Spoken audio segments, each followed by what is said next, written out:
Hello, Assalamu alaikum. How are you today? Fine. Okay. You are seeing this list. آپ یہ list دیکھ رہی ہیں. اس میں جرمن وربز لکھے ہوئے ہیں. جس طرح کامن ہے اربائٹن کام کرنا, شرائبن لکھنا, ایسن ٹو ایٹ, شلافن ٹو سلیپ, یہ وربز لکھے ہوئے ہیں. اوکے. اور as we discussed it before, German verbs جو normally ending ہوتی ہے an ہوتا ہے, an ending ہوتی ہے ان کی, ٹھیک ہے. اور دوسری قسم یہ ایک قسم کے verbs ہوتے ہیں, common, arbeiten, schreiben, essen, schlafen, trinken, fahren, اور اس طرح کے یہ ایک قسم کے verbs ہوتے ہیں, ٹھیک ہے.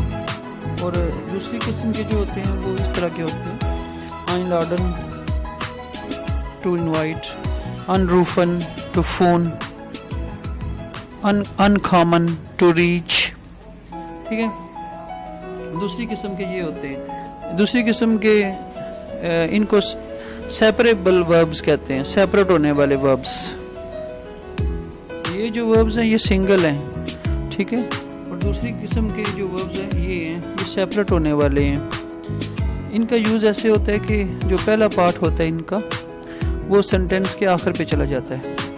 the first part of the verb will go to end of the sentence.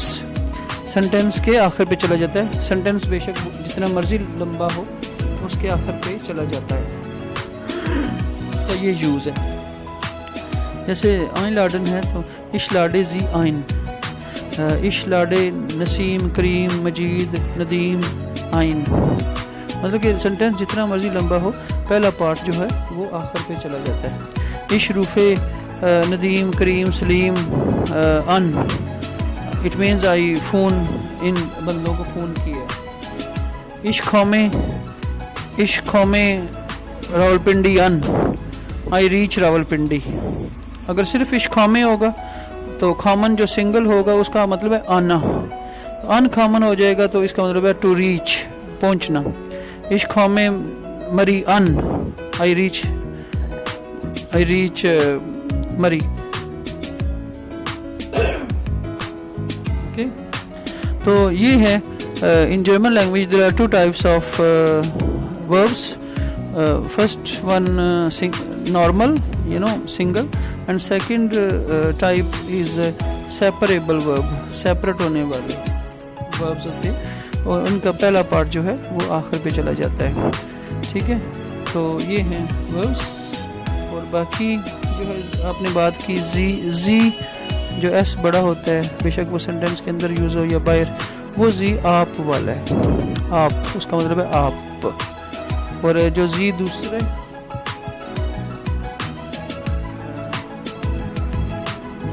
دوسرا چھوٹے ایس والا, اس کا مطلب ہے شی, وہ لڑکی کے لیے.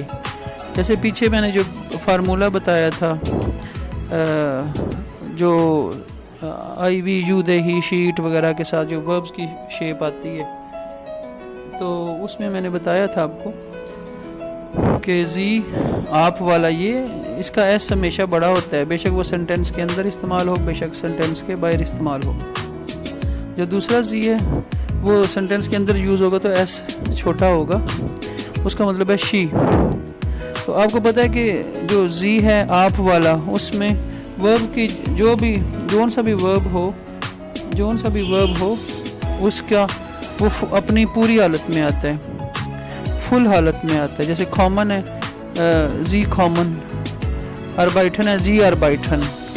اور جو زی شی والا ہے وہ ورب کی آپ کو پتہ ہے پہلے پارٹ کے بعد اس کے آگے ٹھے لگتا ہے, ٹھے. زی کھام ٹاؤس,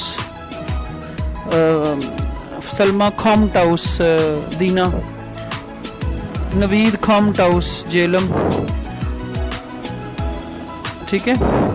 مطلب کہ جو زی والا ہے, شی والا ہے, اس کے جو ہے وہ فارمولے میں فارمولہ جو میں نے دکھایا تھا آپ کو, وہ آپ دیکھیں اس پہ.